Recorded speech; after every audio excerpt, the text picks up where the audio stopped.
Hello students, দেব coaching সেন্টারে সবাইকে স্বাগত।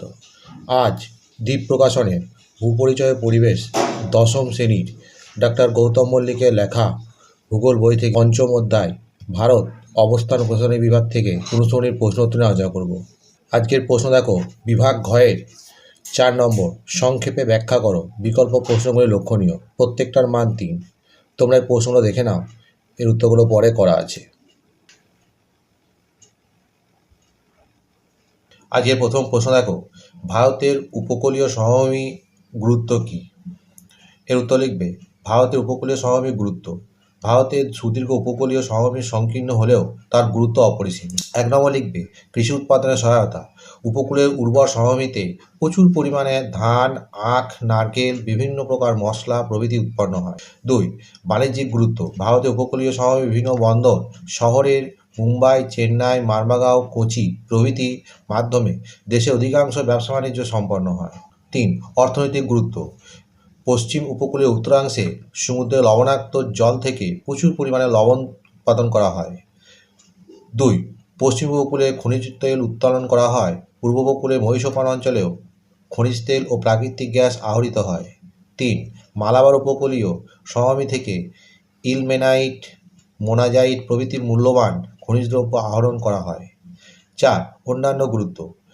1 নম্বর লিখবে অনুকূল পরিবেশের জন্য সমগ্র উপকূল অঞ্চলে ঘন লোকবসতি দেখা যায়। 2, এই উপকূলীয় ভূমিতে মুম্বাই ও চেন্নাই সহ অনেক শহর ও নগর গড়ে উঠেছে। 3, সমতল ভূমিতে পরিবহন ও যোগাযোগ ব্যবস্থা খুব উন্নত, যা নগরায়নে সাহায্য করেছে। অথবা পরের প্রশ্ন দেখো, 1956 সালে ভারতে ভাষার ভিত্তিতে রাজ্য পুনর্গঠন ব্যাখ্যা করো। এর উত্তর লিখবে 1953 সালের ডিসেম্বর মাসে ভারত সরকার রাজ্য পুনর্গঠন কমিশন তৈরি করেন।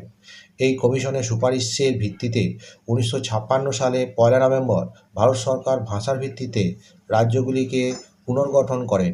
ওই সময় 14টি রাজ্য এবং 6টি কেন্দ্রশাসিত অঞ্চল গঠন করা হয়। এগুলি হলো রাজ্য 1 নম্বর অন্ধ্রপ্রদেশ, প্রধান ভাষা তেলেগু।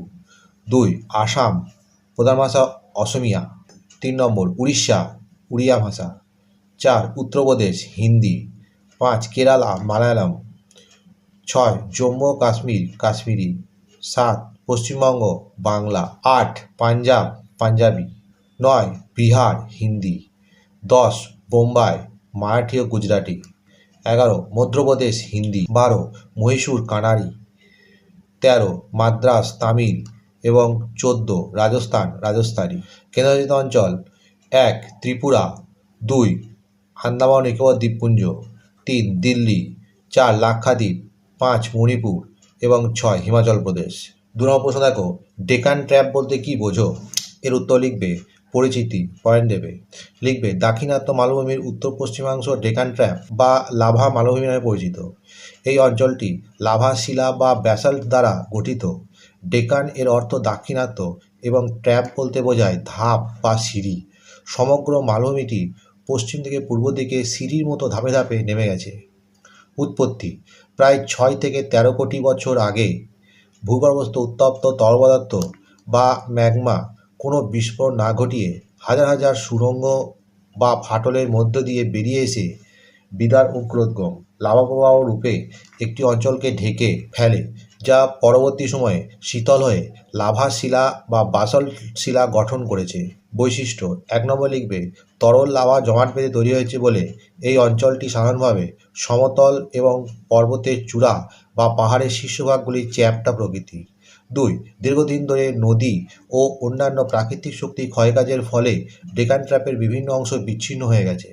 3, এখানকার কালো ব্যাসল্ট শিলা ক্ষয় হয়ে বিস্তীর্ণ অঞ্চল জুড়ে কালো মাটি বা কৃষ্ণ মৃত্তিকার সৃষ্টি হয়েছে। 4, এর পার্শ্বদেশে সিঁড়ির মতো ধাপ দেখা যায়। অথবা এর পরের প্রশ্ন দেখো, উত্তর ভারতের নদীগুলির সঙ্গে দক্ষিণ ভারতের নদীগুলির 3টি পার্থক্য ব্যাখ্যা করো। এর উত্তরে বিষয় উত্তর ভারতের নদী দক্ষিণ ভারতের নদী বলে ভাগ করবে। প্রথমে সংজ্ঞা: যে নদীগুলি মূলত হিমালয় পর্বতমালা থেকে উৎপত্তি লাভ করেছে এবং বরফ গলা জলে পুষ্ট, সেই নদীগুলিকে উত্তর ভারতের নদী বলে। এদিকে লিখবে যে নদীগুলি মূলত দাক্ষিণাত্যে মালভূমি থেকে উৎপত্তি লাভ করেছে এবং বৃষ্টির জলে পুষ্ট, সেই নদীগুলিকে দক্ষিণ ভারতের নদী বলে। উৎস, এই নদীগুলির উৎস মূলত হিমালয় পর্বতমালা। এদিকে লিখবে এই নদীগুলির উৎস দাক্ষিণাত্যে মালভূমি অঞ্চল। বয়স, এরা বয়সে অপেক্ষিত নবীন, এরা বয়সে প্রাচীন। আবহবিকার আয়তন, এদের আবহবিকার আয়তন বেশি, এদের আবহবিকার আয়তন কম। নাব্যতা, নদীগুলিতে সারা বছর জল থাকে এবং সমভূমি অঞ্চলে নদীর গতি কম, এই জন্য নৌ পরিবহনে উপযোগী। এই নদীগুলিতে সারা বছর জল থাকে না এবং মালভূমির ওপর দিয়ে প্রবাহিত হওয়ার জন্য খরস্রোত, তাই নদীগুলি নৌ পরিবহনে উপযোগী নয়। বন্ধুরা, এখানেই শেষ করছি। পরবর্তী ভিডিওতে আবার দেখা হবে। ভিডিওটি ভালো লাগলে অবশ্যই লাইক, কমেন্ট, শেয়ার করবে।